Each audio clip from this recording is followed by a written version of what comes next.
So right now the smart home industry is kind of weird, and there's so much happening with like the large brands overpricing their products. And for someone on a budget, it might seem like it's almost impractical to set up a smart home right now.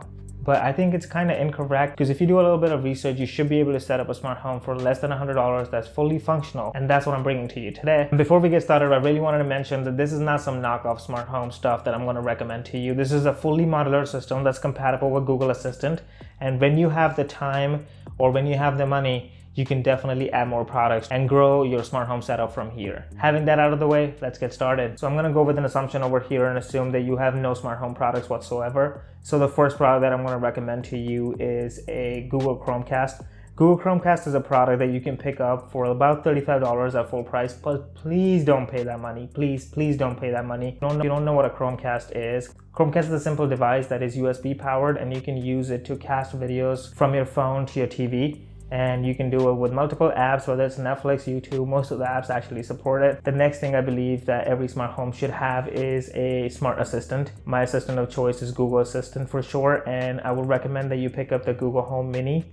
Although the Google Home Mini goes for about $50, you should be able to find a deal on it and pick it up for about $25 on the market right now. For $25, it's a lot of value for that much money. If you don't want to spend $25, you can definitely use an existing phone and a Bluetooth speaker as your Google Home. The only drawback of using a phone as a Google Home is the fact that these phones don't really have those sensitive microphones that a Google Home device has. So when you're further away from the device or when the music is playing, you might not be able to wake the device using the wake terms. That rhymes with Ole Doodle. I just won't say it right now because it's right over here and I don't want to wake it up. But as long as that doesn't bother you, you can definitely set up a Google Home using an existing phone. Now that you have a Google Home Mini and a Google Chromecast, you should be able to control your TV with voice. Turn on living room TV.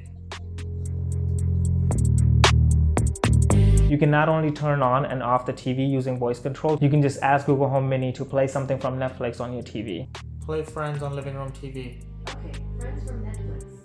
Play on living room TV.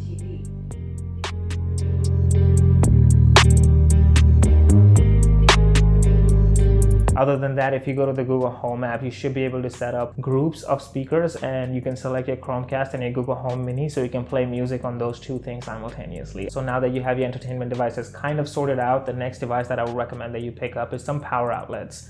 You can pick up some smart power outlets from Amazon. It's about $10 a piece. Or you can just pick up a power strip which has 4 smart outlets and 4 smart USB ports for about $30. I think that's a good value for money.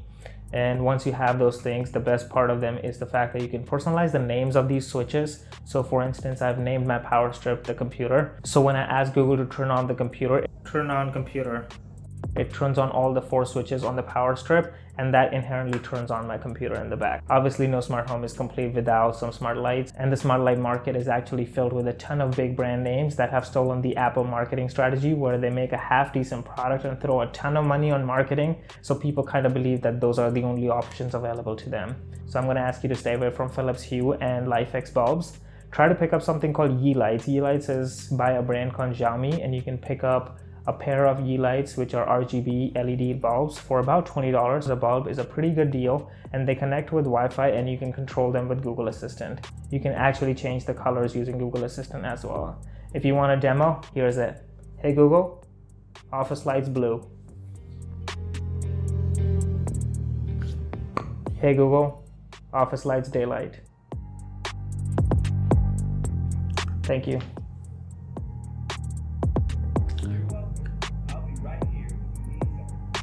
That should give you a good start, and now that you have all the products, you should definitely set up some Google Assistant routines.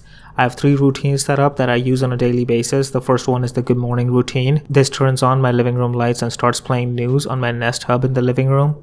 And then I have a routine that can be considered as a wind down routine. It dims the lights and changes the color of the lights to orange at 10 p.m. every day. And the last one that I use but most often is the I am heading out routine. So what it basically does is stops the music, turns off the TV, and turns off all the lights. And that's not the end of it. You can obviously add more products to this mix. If you have a little bit more money to spare, pick up another Google Home Mini and add that to the group of speakers.